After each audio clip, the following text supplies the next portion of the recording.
Bueno, mis hermanos, muy buenas tardes. Damos gracias a Dios por estar una vez más aquí en la casa del Señor. Y aquí estamos disfrutando, ¿no?, de esta enseñanza de la Confesión Bautista de Fe de 1689. Y estamos estudiando ya el capítulo número 7 concerniente al pacto de Dios. Y entonces me llama mucho la atención cómo los autores de la confesión de fe lo llaman del pacto de Dios y no de los pactos de Dios. Sin embargo, nosotros vemos en las escrituras, ¿no?, como hay varios pactos de obra, y concluyendo con el pacto de gracia o el de redención, que es el que estaríamos abordando en la próxima semana. Pero sin embargo, como vemos que hay una linealidad, no es que hayan varios pactos, sino como mismo los autores de la confesión de fe hablan, es un mismo pacto, pero reiterándose las verdades ya planteadas, ya establecidas por Dios. Y de esa manera es que nosotros encontramos una linealidad en la enseñanza, a fin de que todos esos pactos de obra apuntaban al pacto de gracia. Y bueno, la semana pasada nuestro hermano pastor nos estaba dando la primera parte, de hecho hablando del pacto de obras, ¿no? Vamos a comenzar primeramente poniéndonos en las manos de Dios para que el Señor sea quien nos ayude en esta clase. Vamos a orar. Señor, te damos gracias, Padre, por tus misericordias, por tus bondades. Gracias, Señor, por tu palabra. Gracias porque en tu bondad tú nos permitiste ver nuestros pecados y venir delante de tu trono arrepentidos, Señor. Ahora te rogamos, Padre, que estas enseñanzas, como hemos venido trayendo a lo largo del estudio de la Confesión Bautista de Fe, Señor, que fortalezcan nuestra fe, que poder encontrar cada vez más razón, más inteligencia y aprendizaje en tu palabra, y que, Señor, despierte cada vez más un abundante amor hacia tu misericordia, hacia tu verdad, Señor. Guíanos y que sea de gran provecho a nuestras almas, Señor. En el nombre de Jesús te agradecemos. Amén. Bueno, una de las cosas que la Confesión Bautista de Fe en este capítulo no nos trata, y es precisamente el significado de la palabra pacto. Y muchas veces a lo mejor podemos tener el entendimiento o el concepto de que pacto es a lo mejor un acuerdo, un convenio. Y bueno, como clase al fin no me gustaría estar yo hablando, así que me gustaría saber inicialmente qué concepto ustedes tienen de pacto. Arriba, ¿qué me dice? Pacto, un acuerdo, una orden, ¿no? ¿Sí? ¿Sí, hermano? Un compromiso entre dos partes. Un Exactamente. compromiso entre dos partes O entre muchas. o entre más de dos partes. Está bien, es un acuerdo. Podemos determinar de cierta manera que es un acuerdo entre dos o más personas. Pero hay una singularidad cuando hablamos del pacto de Dios. Y es que el pacto de Dios no es un trato que Dios y el hombre se sentaron a meditar, o Dios y la parte se sentaron a orquestar los puntos y ponernos de acuerdo en algo. Cuando nosotros estudiamos y vamos a estar viendo varios textos, mayormente vamos a estar viendo que el pacto de Dios, esta definición de un acuerdo entre dos personas, no cabe. Ahora, ¿por qué? Porque mayormente este pacto no es bilateral, o sea, de Dios el hombre y el hombre a Dios, sino que es unilateral, es única y exclusivamente de Dios para el hombre. Si leemos la primera oración del segundo párrafo, que es que vamos a estar leyendo, dice: además, al haberse colocado el hombre bajo la maldición de la ley por su caída, y quiero detenerme ahí, al estar viendo la condición que se encuentra el hombre, no creo que él esté preparado para para hacer un pacto donde cual él y Dios se sienten y coordinen cómo va a ser ese pacto. Porque lo que estamos viendo es que el hombre, ¿cuál es la condición que el hombre trae por el cual Dios tiene que venir y hacer el pacto? Está muerto en sus delitos y pecados. Está muerto en sus delitos y pecados. Y como dice la oración de este segundo párrafo, además, al haberse colocado el hombre bajo la maldición de la ley por su caída. E inicialmente, si nos trasladamos al primer párrafo, y no quiero tocar mucho porque bueno, ya ese lo habíamos dado la semana pasada, pero inicialmente la primera oración dice de la siguiente manera: la distancia entre Dios y las criaturas es tan grande que aunque las criaturas racionales les deben obediencia como su creador, aún así, estas nunca habrían podido alcanzar la recompensa de la vida a no ser por alguna condescendencia voluntaria por parte de Dios. ¿Qué estamos viendo entonces hasta aquí? Vemos que por decreto de Dios, Dios iba a decretar la caída del hombre, aunque Dios controla el pecado, Dios no tienta a nadie, ni Él hace pecar a nadie. Y eso creo que debemos tenerlo bien claro todo. Pero Dios, teniendo una línea ya trazada, ya establecida, Dios habiendo hecho todo el decreto de Dios, también decretó junto con eso la caída y juntamente por eso también decretó el pacto. Entonces lo que estamos viendo a través del pacto, aunque los vamos a ver por pacto de obras, pacto de gracia, vemos el pacto adámico, vemos el pacto mosaico, vemos el pacto abrámico, pero sin embargo es toda una linealidad de pacto, porque estamos hablando de ¿cuántos pactos? De uno. Y entonces, ¿desde cuándo ese pacto estaba entrando en vigor? Desde antes de la fundación del mundo. Dios había establecido todo desde antes de la fundación del mundo. Entonces no estamos viendo pactos separados, sino es una misma línea lo que como ser humano caído, como ser humano bajo la maldición de la ley, nosotros nos es muy difícil comprender a un Dios eterno, a un Dios supralógico. Y no es que Dios sea ilógico, sino que es supralógico. Él está por encima de nuestra lógica. Entonces tiene que revelarnos las cosas como lentamente, paso a paso, y recordarnos sobre todo, no recordarse Él, sino recordarnos a nosotros que Dios no olvida sus promesas. Entonces, si vamos a ver un ejemplo de esto que estamos viendo de la unilateralidad del pacto, o sea, que solamente viene de Dios al hombre.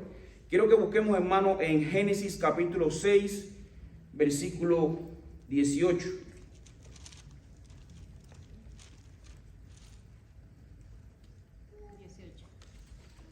Génesis capítulo 6, por causa del micrófono. Si eso puede estarlo leyendo yo, porque sé que tenemos problemas con el 6:18. ¿Va a leer usted? Sí, mi hermanita, Perdón. hoy voy a tener que esforzarme un poquitico más No, cuando quiera con el yo tema de la sigo. lectura. Dice Génesis 6:18. Mas estableceré mi pacto contigo y entrarás en el arca tú, tus hijos, tu mujer y la mujer de tus hijos contigo. Y quiero que vayan viendo esta línea de pensamiento. Aquí no estamos viendo de que Dios dice, estableceremos un pacto donde tú vas a entrar en el arca. No, ¿qué es lo que dice el texto? Estableceré mi pacto contigo. Y hay una gran diferencia. Estamos viendo que Dios no es que no necesita tomar al hombre en cuenta, una porque Él es Dios y segunda por la caída del hombre. Por tanto, Él tiene que tomar toda la responsabilidad a la hora de hacer ese pacto. Entonces, vemos Génesis capítulo 9. Vemos el pacto, nuevamente hablando del pacto con Noé. Vamos a leer desde el 8 al 17. Y dice así: y habló Dios a Noé y a sus hijos con él, diciendo: he aquí yo establezco mi pacto con vosotros y con vuestros descendientes después de vosotros, y con todo ser viviente que está con vosotros, aves, animales, y toda bestia de la tierra que está con vosotros, desde todos los que le salieron del arca hasta todo animal de la tierra. Versículo 11: estableceré mi pacto con vosotros, y no exterminaré ya más toda la carne con agua del diluvio, ni habrá más diluvio para destruir la tierra. Y dijo Dios: esta es la señal del pacto que yo establezco entre mí y vosotros, y todo ser viviente que está con vosotros por los siglos perpetuos. Mi arco he puesto en las nubes, el cual será por señal del pacto entre mí y la tierra. Y sucederá que cuando haga venir nubes sobre la tierra, se dejará ver entonces mi arco en las nubes. Y me acordaré del pacto mío que hay entre mí y vosotros, y todo ser viviente de toda carne, y no habrá más diluvio de agua para destruir toda carne. Estará el arco en las nubes, y lo veré, y me acordaré del pacto perpetuo entre Dios y todo ser viviente con toda carne que hay sobre la tierra. Dijo pues Dios a Noé: esta es la señal del pacto que he establecido entre mí y toda la carne que está sobre toda la tierra. Si podemos ir desglosando los versículos, vamos a estar vemos como en el versículo 9 que dice: establezco mi pacto con vosotros. En el versículo 11, estableceré mi pacto con vosotros. Versículo 12, sea por señal, esta es la señal del pacto que yo establezco entre mí y vosotros. Versículo 15, me acordaré del pacto mío. Entonces, cuando nosotros hablamos del pacto de Dios, ya es otra cosa muy diferente entre el pacto con los hombres. Podemos tener el ejemplo entre David y Jonatán. Dice la palabra de Dios que ellos hicieron un pacto, pero ahí está mezclando ambos en el pacto. Pero cuando se trata de un pacto de Dios, es Dios quien unilateralmente hace ese pacto con nosotros. Dios no tiene en cuenta la opinión ni el pensamiento del hombre por el estado, primeramente por la distancia entre Dios y el hombre, y por el estado moral que se encuentra el hombre. Entonces, para definir correctamente el pacto de Dios, podemos definir lo que es una promesa a la que se le interpone un juramento. Y lo voy a repetir nuevamente: el pacto de Dios es una promesa a la que se le interpone un juramento. Y de hecho, si podemos ver desde el Génesis, ¿cuál fue lo que Dios le dijo a Adán? Dijo: de todo árbol del huerto podrás comer, mas el árbol que está en el huerto del centro del huerto del bien y del mal no comerás, porque del día que él comieres ciertamente morirás. Ahí había una ordenanza, había una promesa. O sea, no comas de ese árbol porque vas a morir. Y había una señal de consecuencia que iba a traer la violación de ese pacto. Pero si vemos aquí en este pacto con Noé, aquí podemos ver la promesa. Versículo 9 dice: aquí yo establezco mi pacto con vosotros, con vuestros descendientes después de vosotros. Y vemos que dice que en el versículo 11: estableceré mi pacto y no exterminaré ya más toda la carne. Es una promesa, es una promesa que Dios está haciendo, que no va a exterminar más la tierra. Y encima de eso le pone que un juramento. Dice: y esta es la señal, el arco iris, lo que conocemos como el arco iris. Dice: cada vez que tú veas eso, esa es la señal de que yo no voy a destruir más la tierra. O sea, ahí estamos viendo ambas partes. Y ambas partes vienen ¿de quién? De Dios. Tanto la promesa como la señal del juramento de la promesa que hizo Dios.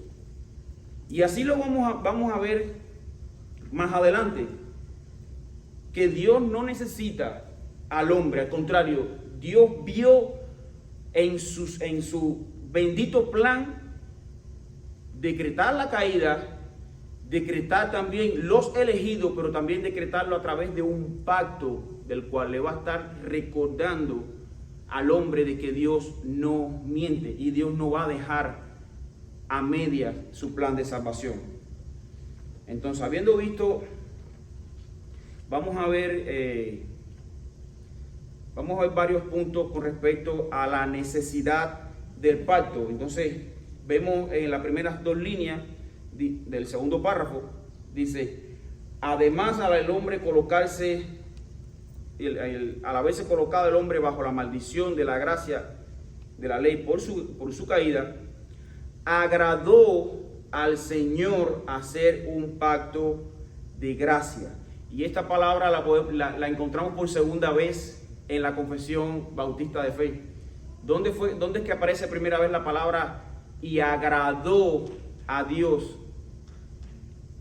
¿Quién me dice? No terminó de hacer eso. No, cuando estamos estudiando la Confesión de Fe. Ah, en la confesión de fe, no. En el capítulo anterior, si lo vemos, en la caída del hombre del pecado y su castigo, y Dios dice, aunque Dios creó al hombre recto y perfecto y le dio una ley justa, la cual le habría sido para vida si el hombre lo hubiera guardado, y amenazó con transgresión a su muerte, aún así el hombre no permaneció mucho tiempo en esta posición de honor, y usando Satanás la sutileza de la serpiente para seducir a Eva, y luego por medio de Adán, sin ninguna compulsión al comer del fruto prohibido, y transgredió voluntariamente la ley de creación y el mandato que él había sido dado, lo cual agradó a Dios permitir esto. O sea, ¿qué estamos viendo? Y habíamos hablado de que el agrado de Dios no es que Dios se complació, Dios se sintió feliz de que el hombre cayera, sino que ¿qué? Cuando Dios dice que le agradó a Dios, ¿a qué se está refiriendo? Quiero respuestas. Opiniones. Que salió el plan como Él lo había establecido. Simplemente salió como Él lo estableció. Le agradó porque se hizo lo que Él había predestinado. ¿Desde cuándo? Desde antes de la fundación del mundo. Entonces, aquí vemos cómo Dios le agradó porque sabía que iba a ser así. Dios lo estableció y así se hizo. Y entonces en el pacto de Dios también ahora vemos cómo Dios se agrada, lo cual dice, agradó al Señor hacer un pacto de gracia, el cual libre y gratuitamente ofrece vida y salvación por medio de Jesucristo a los pecadores. Y aquí vamos a estar viendo entonces la necesidad del pacto. El hombre se coloca bajo la maldición de la ley por su caída y por tanto lo descalifica para tomar alguna decisión. Ahora, por esta razón es que el pacto tiene que venir. Nosotros necesitamos que nos libren de este estado de muerte. Vamos a buscar Génesis capítulo 2, versículo 17.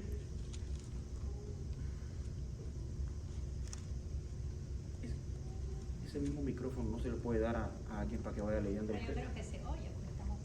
Sí. ¿No? Sí. 2:17. Génesis capítulo 2, versículo 17. 17. Pero del árbol del conocimiento del bien y del mal no comerás, porque el día que de él comas ciertamente morirás. Exactamente, ahí es lo que estamos viendo. Gálatas capítulo 3, versículo 10. Y aquí lo tengo, déjame tener la lectura. Gálatas 3:10 dice: porque todos los que dependen de la obra de la ley están bajo maldición, pues escrito está: maldito todo aquel que no permaneciere en todas las cosas escritas en el libro de la ley para hacerlas. Y en Romanos capítulo 3, versículos 21 y 22, estoy leyendo estos textos para que vean la culpabilidad del hombre, del cual lo descalifica de este pacto. Y aunque nosotros por la gracia de Dios ya hemos estudiado esto, es necesario que siempre citemos las Escrituras para no dejar duda de que no es solamente estamos estudiando este libro, sino que no estamos diciendo de que este libro está por encima de las Escrituras. Simplemente es un libro que nos ayuda a concretar las doctrinas de las Escrituras. Dice Romanos capítulo 3, versículos 20 y 21. Dice, ya que por las obras de la ley ningún ser humano será justificado delante de él, porque por medio de la ley es el conocimiento del pecado. Y como dice el apóstol Pablo más adelante, que él no había conocido el pecado si la ley no le dijera, no codiciarás. Entonces, la ley no salva a nadie. Simplemente la ley lo que le expone al hombre la distancia que hay entre Dios y el hombre y la incapacidad del hombre de hacer totalmente, de obedecer totalmente la ley. Por eso es que Dios tiene que hacer un pacto de gracia. Y después vamos a estar viendo, vemos la necesidad, vamos a ver entonces, más adelante estaremos viendo las columnas de este pacto de gracia. Segundo, vamos a ver la dirección única del pacto de gracia. Y es que por esa razón, como el hombre no puede, hermano, obedecer la ley, nosotros necesitamos, solo puede venir de Dios hacia nosotros ese pacto de gracia. Agradándole a Dios, ofrecer vida gratuitamente y salvación por medio de nuestro Señor Jesucristo a los pecadores. Y esto es muy importante, hermanos, que nosotros no podemos valorar el pacto de gracia si no vemos antes nuestro pecado. De hecho, lo vamos a ver más adelante, que sin fe, ¿qué dice el texto? Es imposible agradar a Dios. O sea, eso es parte de los pilares del pacto de gracia. Para ver esta parte vamos a leer Romanos capítulo 8, versículos 3 y 4.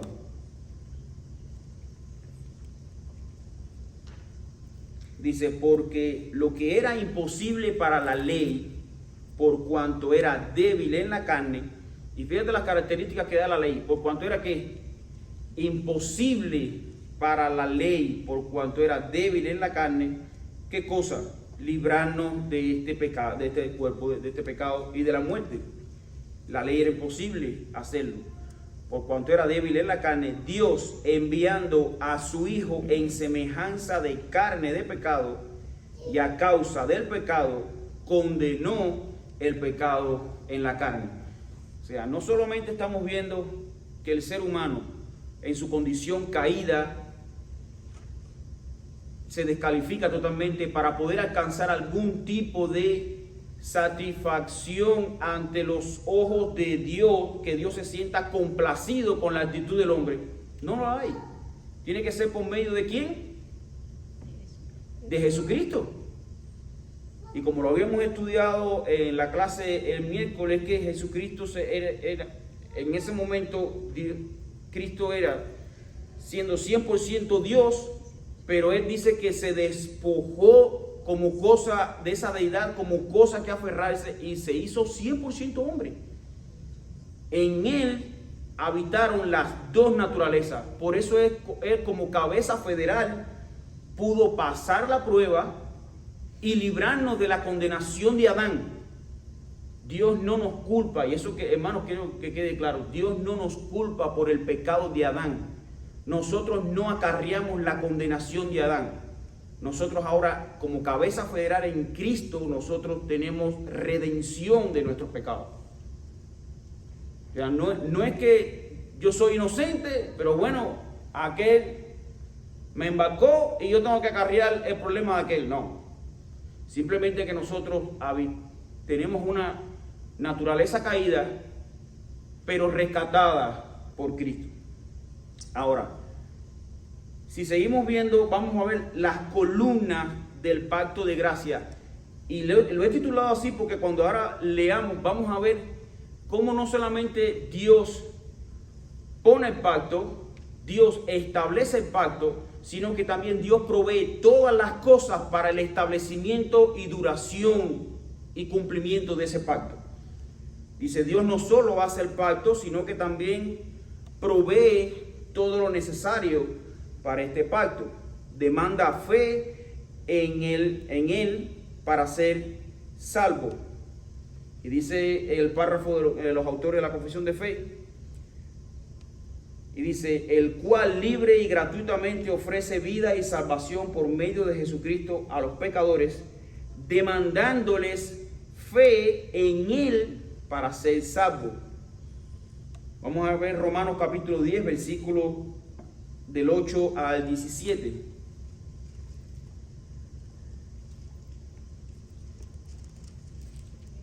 Dice, mas, ¿qué dice? Cerca de ti está la palabra, en tu boca y en tu corazón.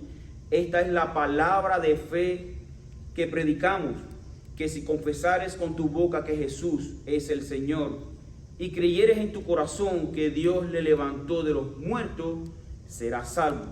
Porque con el corazón se cree para justicia, pero con la boca se confiesa para salvación. Pues la Escritura dice, todo aquel que en él creyere no será avergonzado.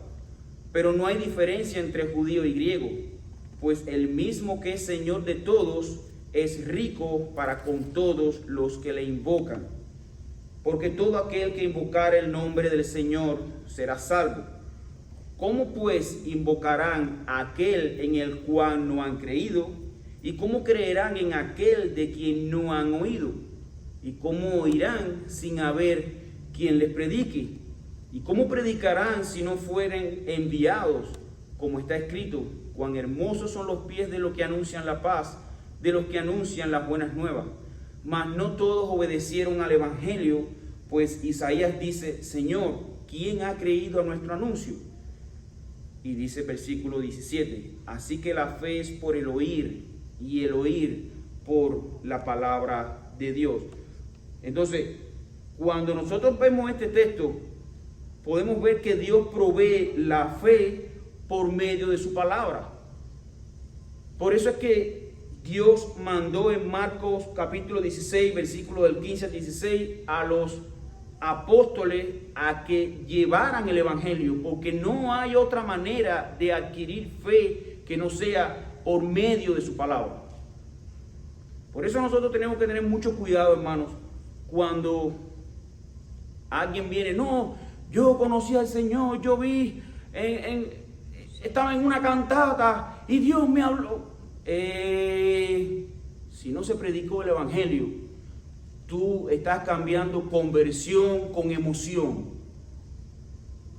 Hoy, un viaje allá en Cuba, habló un grupo, creo que eran de ortodoxos, que venían y ellos venían con un cuerno y decían que esta era una manera muy eficaz de que la gente viniera en masa a la iglesia, y aquellos le daban la vuelta a la manzana soplando el cuerno Yo no encuentro ningún texto en la palabra de Dios que diga que por tocar un cuerno la gente va a venir al arrepentimiento. Pero sin embargo sí encuentro una palabra que dice que la fe viene por el oír, y el oír por la palabra de Dios. O sea, no es solamente escuchar la palabra, sino que esta palabra de Dios tiene poder para hacernos a ti y a mí entender de que la fe es necesaria a través del poder de la palabra de Dios. Dios establece su pacto, pero también que provee por medio de la fe, por medio de la predicación del evangelio. Dios derrama su espíritu para que nos ayude a entender nuestra condición de pecado y venir en arrepentimiento y entremos en ese pacto de gracia. Dice Marcos capítulo 16, versículos 15 al 16. ¿Se lo leo? Sí, hermanito. Ir por todo el mundo y predicar el evangelio a toda criatura. Y el 16, el que creyere y fuere bautizado será salvo, mas el que no creyere será condenado. Como decimos en el buen cubano, más claro ni el agua. Claro, canta un gallo. Hermano, la fe dice, ¿a qué le mandó el Señor? Predicar el evangelio. A predicar el evangelio. Eso es lo que centralmente no puede faltar en una iglesia. Está bien que tengamos nuestro tiempo de alabanza, está bien que tengamos alguna de las cosas que Dios, o sea, ordenadamente ha establecido para su adoración, pero el pilar importante, incambiable, intransitable es la palabra de Dios. No hay negociación. El día que en esta iglesia quiten el púlpito para traer cualquier otra cosa que se nos ocurra, para traer supuestamente para alivianar nuestras conciencias espirituales, ese día dejamos de ser iglesia. Dejamos de estar recordándole el pacto de gracia a los hermanos, cambiándolo por fábulas, por historias, por anécdotas, ¿no? La palabra de Dios no dice que por contar anécdotas, dice por exponerse al evangelio. Es que este pacto. Dice, entonces, ¿qué podemos resumir aquí? Que la fe, este es el primer pilar que Dios da. Dios demanda fe. Estamos en el, para que vayan conmigo los que tienen la confesión de fe, estamos en la oración número 1, 2, 3, 4, 5. Dice, Dios da vida y salvación por medio de Jesucristo a los pecadores, demandándole fe en Él para ser salvos. Y aquí volvemos de nuevo el establecimiento del pacto. Dios no hace las cosas al azar, hermanos, para dejarlos así. Dios nos provee la fe para ser salvos. Dice, y prometiendo dar su Espíritu Santo a todos aquellos que están ordenados a vida eterna. ¿Cuál es el otro pilar que Dios nos da? Vamos a leer el librito. ¿Qué dice? El Espíritu Santo, prometiendo dar su Espíritu Santo a todos aquellos que están ordenados a vida eterna. Y ahí podemos ver Ezequiel capítulo 36, versículo 26.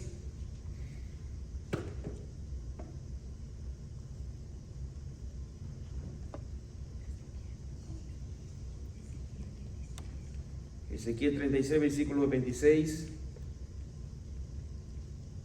En adelante, creo que, Ezequiel del 26 al 27 dice: y daré corazón nuevo, y pondré espíritu nuevo dentro de vosotros, y quitaré de vuestras carnes el corazón de piedra, y os daré un corazón de carne, y pondré dentro de vosotros mi espíritu, y haré que andéis en mis estatutos, y guardéis mis preceptos, y lo pongan por obra. Y me resulta realmente impresionante si todavía nos queda alguna duda de que el hombre es quien pone un porcentaje en la salvación. Aquí lo que encuentro es de que todo lo que leemos en este verso es a Dios proveyendo, haciendo, dando, poniendo, quitando. Aquí lo podemos ver en el versículo 26, dice: os daré un corazón nuevo, pondré espíritu nuevo dentro de vosotros, quitaré de vuestras carnes el corazón de piedra, y os daré un corazón de carne, pondré dentro de vosotros mi espíritu, y haré que andéis en mis estatutos, y guardéis mis preceptos, y lo pongáis por obra. Gloria a Dios, que todo el pacto está sustentado en sus manos. Mis estatutos son los mandamientos. Todo está sustentado en sus manos. El pacto de gracia es efectivo en sus elegidos porque es Él desde el principio quien llama, establece, justifica, santifica y glorifica.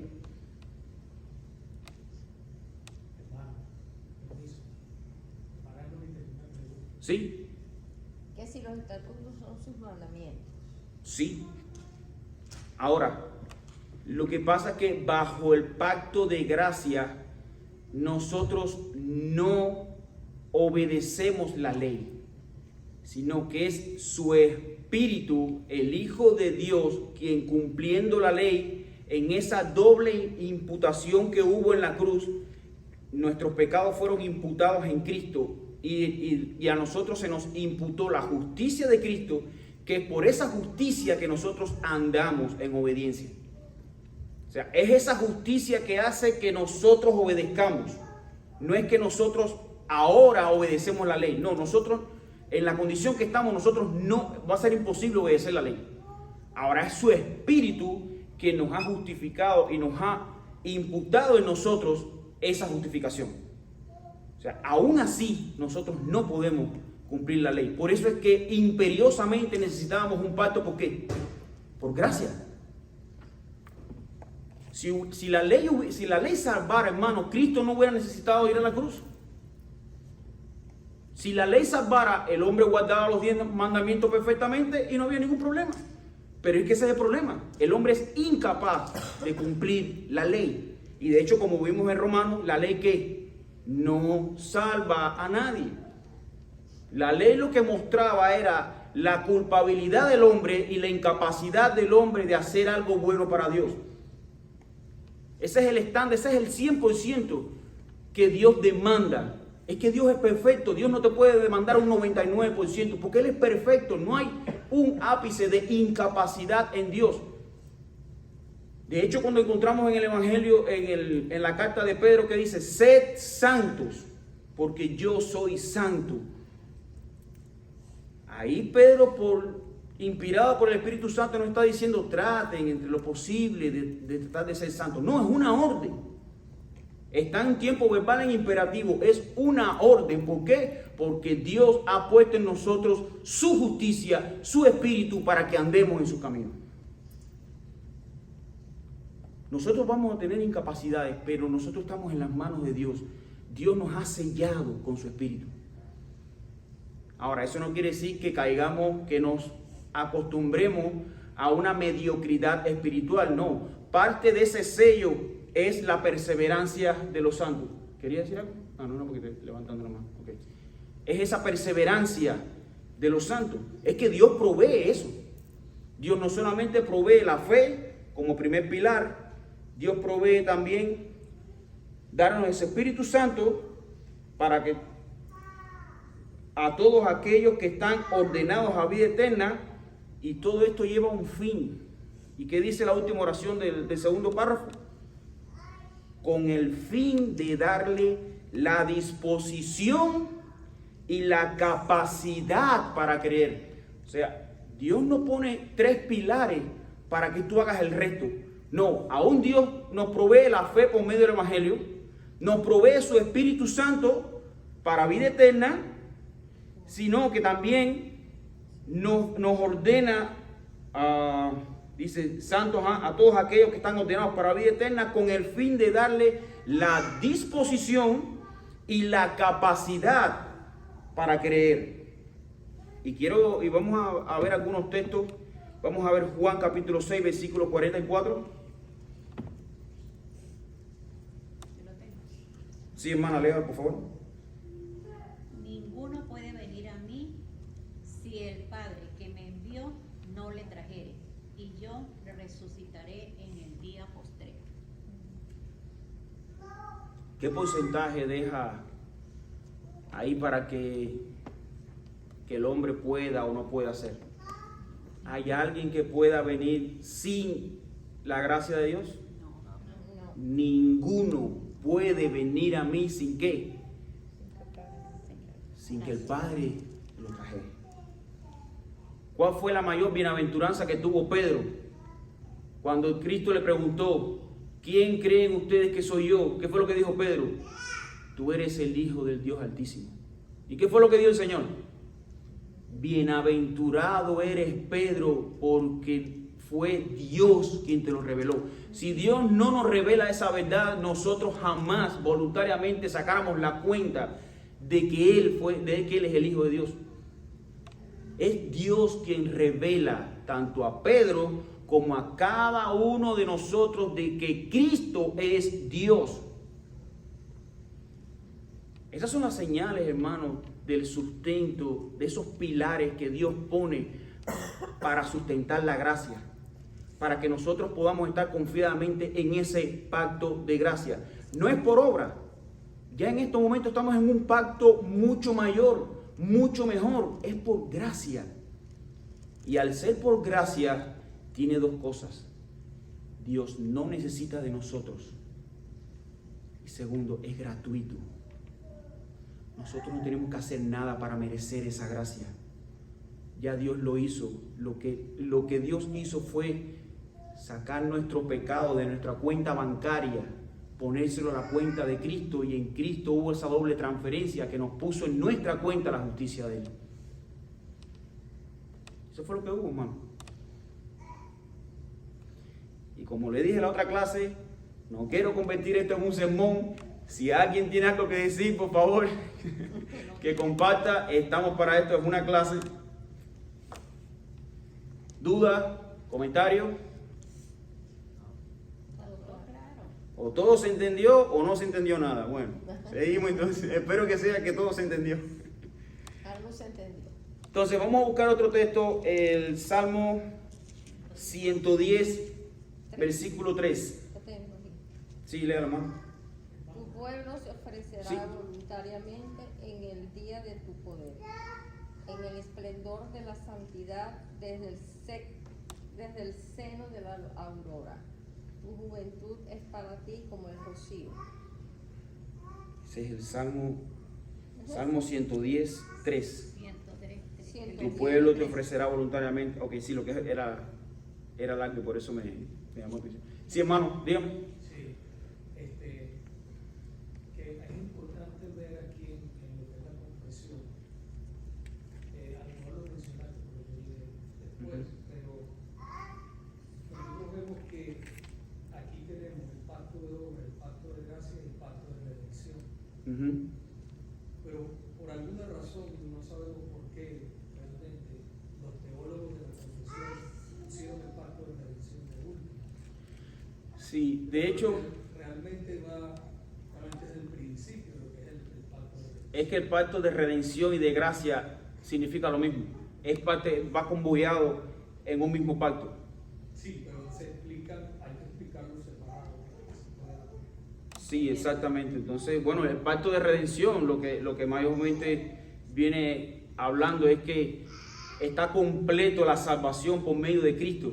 Y es por eso que los autores de la confesión de fe lo hablan de la siguiente manera. En la oración número 4, que empieza desde la 3, dice: pacto de gracia en el cual libre, gratuitamente ofrece vida y salvación por medio de Jesucristo a los pecadores. O sea, ese pacto que conllevaba. Recuerde que esto viene en el Antiguo Testamento. Ellos, para perdonar sus pecados en el día de Yom Kippur, ¿qué se hacía?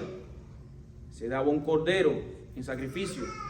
Ese cordero viene en Jesucristo, ese cordero perfecto, blanco, y cada detalle de ese cordero hablaba de algo.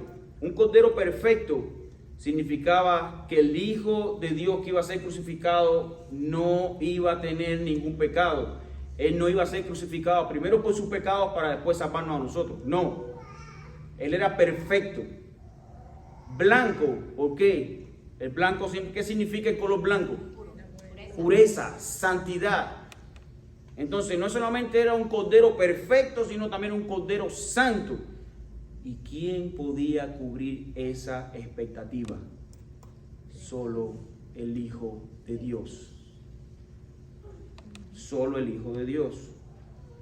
Entonces, hermano, y como bien decía el pastor, de hecho hay varios, yo estaba leyendo en esta semana acerca dice que el problema es que también que muchos de los presbiterianos son los que ellos convoyan, cuando hablan del pacto de gracia, lo ponen para el pacto abrámico, y entonces el pacto de redención es el que ponen en Cristo, pero realmente cuando vemos es que el pacto de gracia incluye el pacto de redención, y lo que es la reforma incluye el pacto de redención y gracia, vienen los dos juntos.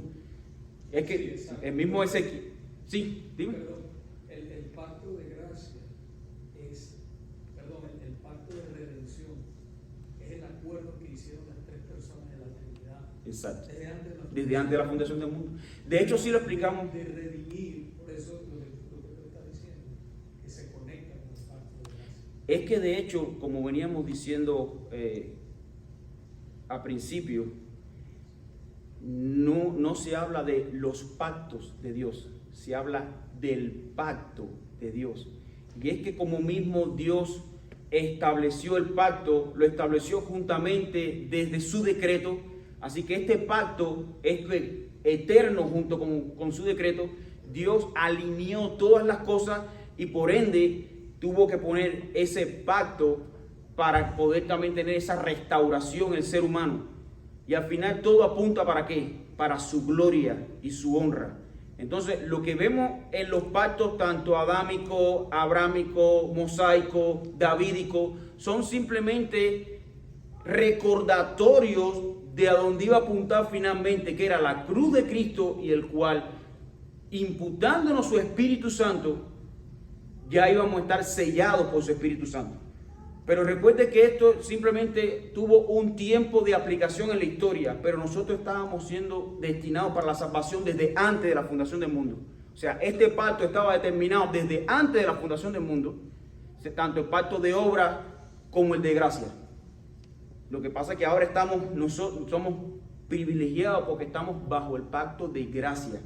Y si ves lo que llevó el pacto de gracia, como lo encontramos en Ezequiel, siendo aún un texto antiguo testamentario, estaba describiendo totalmente la obra de gracia en nosotros. Dios nos quitó el corazón de piedra, nos puso uno de carne, nos iba a poner su espíritu.